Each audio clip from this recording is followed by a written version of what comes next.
Olá, tudo bem? Saúde habitacional, transformando a sua casa num verdadeiro lar. Hum, a casa, o lar, vamos conversar um pouco sobre isso. O que é casa e o que é lar? Qual é a diferença de um para o outro?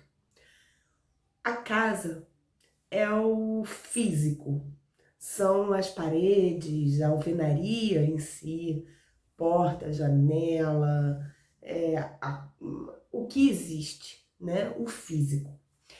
O lar é quando a gente transforma em habitado, quando a gente coloca nossa energia nessa casa que antes seria um imóvel. O lar, ele é móvel.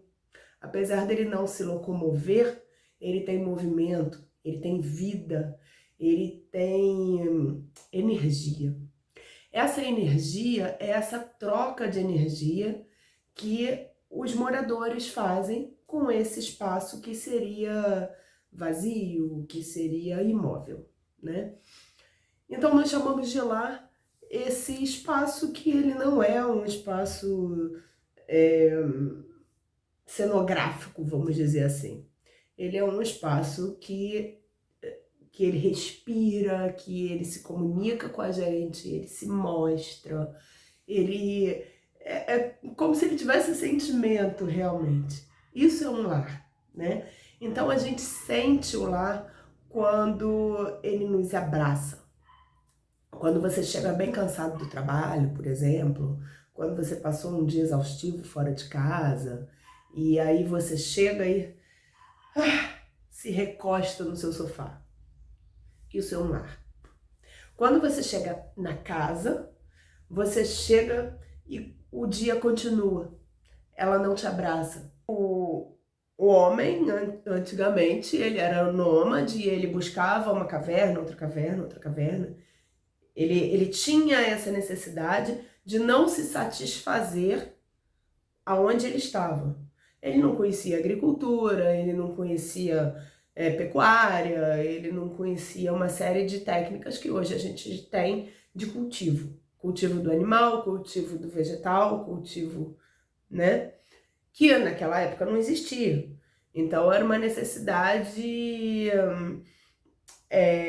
de vida, de procurar novas cavernas, né? Até que o homem passou a ver que ele poderia ajudar naquela criação. Então, se eu planto essa semente, ela nasce. Então eu posso começar a fazer um cultivo aqui. Se esse animal, por exemplo, tem um filhotinho e eu não mato o filhote, assim a espécie vai procriar e com isso eu vou me alimentar melhor, né? Então isso surge da observação do mundo, da observação da natureza. E o mundo é ele mesmo, na observação do entorno, né? Ele passa a observar o mundo, que ele não é mais um ponto central, mas um ponto integrado com o todo, com o mundo inteiro. E que ele é capaz de, através do amor, através da observação, através da calma, da paciência, né? De ver um animal crescer, isso tem um tempo.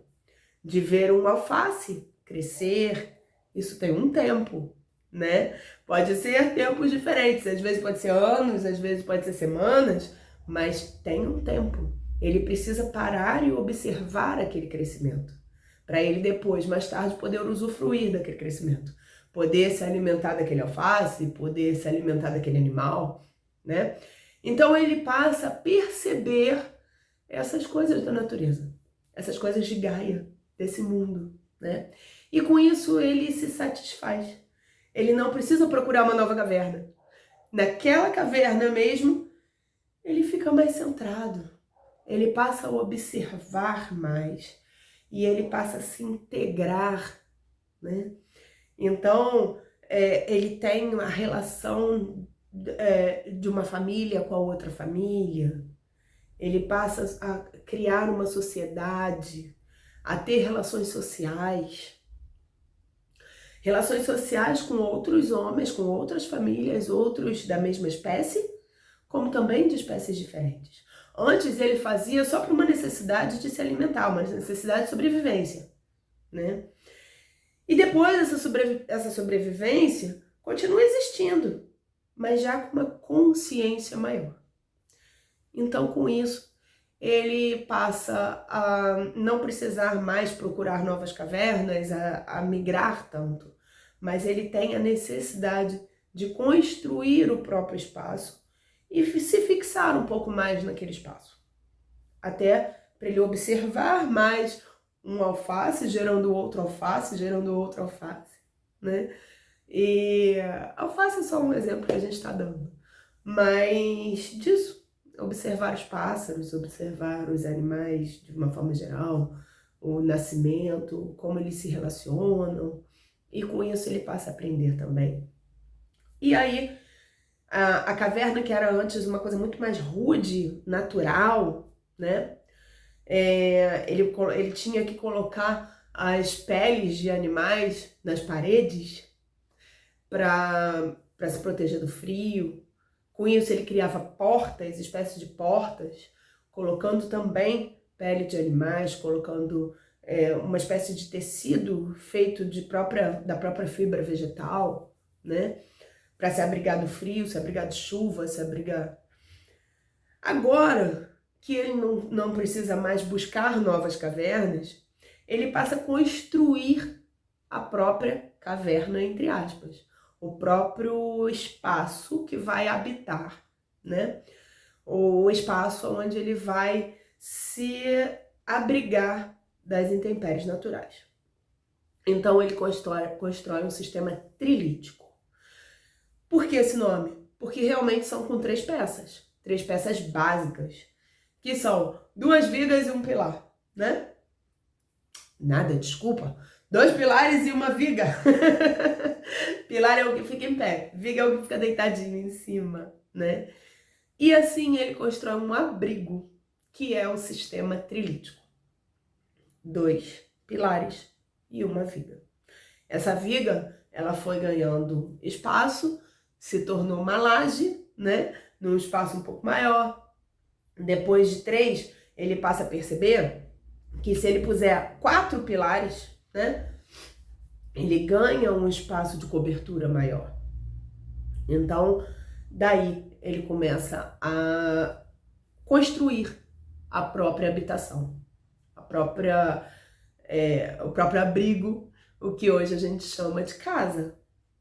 Então ele começa a construir com pedras, com materiais rudes ainda e tal.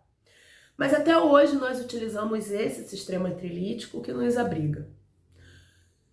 Uma casa, ela precisa ter vigas e pilares, né? Laje. Ela pode nem ter laje, mas ela precisa ter um telhado, ela precisa ter uma cobertura. Então, o princípio básico que a gente vive hoje continua o mesmo daquela época. A necessidade humana, assim, necessidade de se abrigar de fatores naturais, como chuva, trovão, raios, né? Que naquela época representava muito os deuses. Então o Deus tá bravo, o Deus está chorando, o Deus está... E com isso eles tinham que criar um abrigo para se sentir mais protegidos dessas raivas dos deuses. E até hoje tem muita gente que tem medo de trovoada, que tem, né? E é muito gostoso a gente se sentir abrigado na nossa casa. Bom, esse sistema trilítico realmente ele nos dá um abrigo, uma casa. É a nossa necessidade humana até hoje. Então por isso a gente não precisa ficar buscando cavernas, né? A gente busca casas e a gente pode construir a nossa própria casa. Não necessariamente com pedras. Hoje não, já há muito tempo, mas se constrói com pau a pique, de barro, né, de adobe, se constrói com vários materiais que não necessariamente seja ainda a pedra, tá? Mas a pedra, até o que a gente usa comumente, é a brita, que são aquelas pedras pequenininhas que são misturadas no cimento, na água, para fazer o concreto, né? Então, até hoje, as nossas casas são feitas de pedra, a maioria. Bom, o sistema trilítico, que é esse sistema básico da nossa casa, permite a gente a começar a escolher, a ter escolhas dentro da casa. Porque antes a caverna era o que a gente encontrava e a gente ficava ali, né? Quando a gente começa a construir, a gente pode botar uma coisinha mais bonita, uma coisinha mais confortável, né? Então, o ato de você mesmo construir o seu espaço, isso gera muito mais conforto, porque você sabe as suas necessidades. As minhas necessidades são diferentes das dele, são diferentes das dela, né? Cada um tem as suas necessidades, além da necessidade básica do abrigo, mas as necessidades visuais. Então começa a ter uma necessidade visual. Minha casa é bonita, minha casa não está tão bonita assim, minha casa está feia, minha casa tem uma personalidade, minha casa tem uma cor, né? Então a gente começa a diferenciar uma casa da outra através da construção em si. Essa é a história da arquitetura. Bom, e aí vamos dar um salto lá para o Egito, né? Lá no Egito, a gente começa, ao invés de ser sistema quadradinho, a gente começa a construir as pirâmides, que são possibilidades de envergar a viga, vamos dizer assim, né? O telhado. Então, começa a ter piramidal, que é o que até hoje são as formas dos telhados. Os telhados básicos se refletem, né? Os telhados são piramidais até hoje. Bom, e aí, com essas pirâmides, lá no Egito não existia só pirâmide piramidal, né? A pirâmide de Djoser, por exemplo, ela era uma pirâmide redonda, praticamente redonda. Tem a pirâmide vermelha, tem vários tipos de pirâmides no Egito. A gente não tem só as três principais de Kelpis, Khafre e Miquerinos, né? Existem muitos tipos de pirâmides. É porque na história evidencia sempre o que deu certo, não é? Mas as outras também deram. Só que as outras foram um processo para chegar até as três principais. Então, todo o processo na história, todo o processo, ele é um pouco apagado, né? A gente não evidencia tanto o processo até hoje. A gente só vê a vitória. Como numa festa, por exemplo. Ai, que bom! O bolo estava delicioso, a festa estava ótima. Mas o processo, a escolha do bolo, a escolha da roupa, a escolha da cor, né? Só quem vive é que sabe cada coisa, cada detalhe que teve que ser escolhido, que teve que ser pensado, refletido, ultrapassado também, né? Por aquele obstáculo, às vezes. Então, a gente tem a tendência a só ver o que está construído, o que está visível aos nossos olhos. É como a vitória final. Ah, ele ganhou aquela corrida. Tudo bem, mas a gente até sabe, mas a gente não evidencia tanto todos os dias que aquela pessoa exercitou para chegar naquela vitória, né? Mas é um processo. Como tudo na vida, é um processo. Fazer um bolo, não só uma festa, mas fazer um bolo. A família gosta do momento de comer o bolo, mas e o momento do fazer? O fazer também é muito importante, né? O processo de comprar o ovo, de comprar o leite, de misturar um ingrediente com o outro. Se deu certo, se não deu, se solou, se não solou, isso vai ser só o resultado. O principal não é o resultado. O principal é o dia a dia ali. É o processo, né?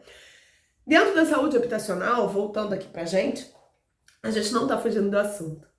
Mas voltando para a saúde habitacional, a gente vê que o principal não é quando a casa se torna um lar, como num passo de mágicas, uhul, pronto, a casa tá linda e maravilhosa.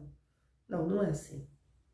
O mais importante é a saúde habitacional no dia a dia, senão não é saúde habitacional, né? O mais importante é o processo nesse dia a dia.